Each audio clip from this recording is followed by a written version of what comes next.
it's come to my attention that people are doing my morning drink and nightly drink exactly the way I do. Again, if you are starting this drink, you do not do exactly what I do. You work up to that. For example, people taking 20 drops of this and 15 grams of creatine, you do not do that. Can you explain? The saying is the dose is the poison. Even if they're essential, or maybe perhaps they're just good for you in smaller doses, and larger doses could be toxic. And there's also a money component. You don't want to waste something with 50 if you can do it with 25. They tell you to start with, they advise starting with 5 drops and build from there. 5, 10, 15, what have you. But you use the least effective dose. Why would I use 15 if I get the same result from 10? Because it's not one of those things where more is going to be better. The same thing with the creatine. Most of these creatines come with 5-gram scoopers, and that's what they advise you start with. But you don't go right to 15. You do 5, then maybe 10, then maybe 15 or 20, and you see how your body responds to it. You wouldn't go from 5 to 25, especially if you could get a similar effect for, say, 10 grams, then why would you use 25? Because just from a sheer cost perspective, it's going to burn this stuff up and you're going to use it up in twice as fast. So why use that much when you can get the same effect for less? Start out with the recommended dose. For this, it's usually 5 drops, and you add 5 at a time to try to get better and better results. If you do 5, you go 10. I did 5, for example, I did 5. Then I tried 10. I didn't really feel anything. I felt a little something. Then I tried 15 and 20. That kind of made me feel weird, funny. I went back to 10. I did it a couple times to give it a couple chances. 10 is like the sweet spot for me. I don't need any more than that. 15 doesn't do anything different. So why would I do that? I get a good effect from 10. It's fine. Same thing with this. And this is one of those things where you're going to build almost like a tolerance to. You do 5. You get used to that for a while. Then you try 10. You get used to that for a while. See what effect that has on strength,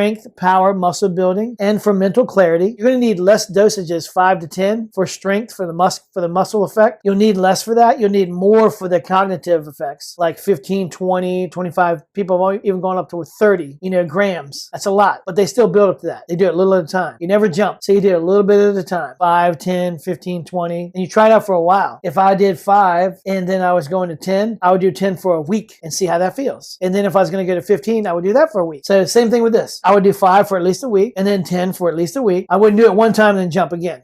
Give it some time, see how it feels. And that's how you go up gradually, and you save yourself money, because you'll be wasting money if you just jump to a max level. Let's say it doesn't have any bad effect, but it has a good effect, but you can get the same effect for half that. From a sheer monetary standpoint, why do I want to waste money? If I can do it with 10, why do I need 20? Yeah, so be careful and do the recommended amount at first and then increase. Like, share, subscribe.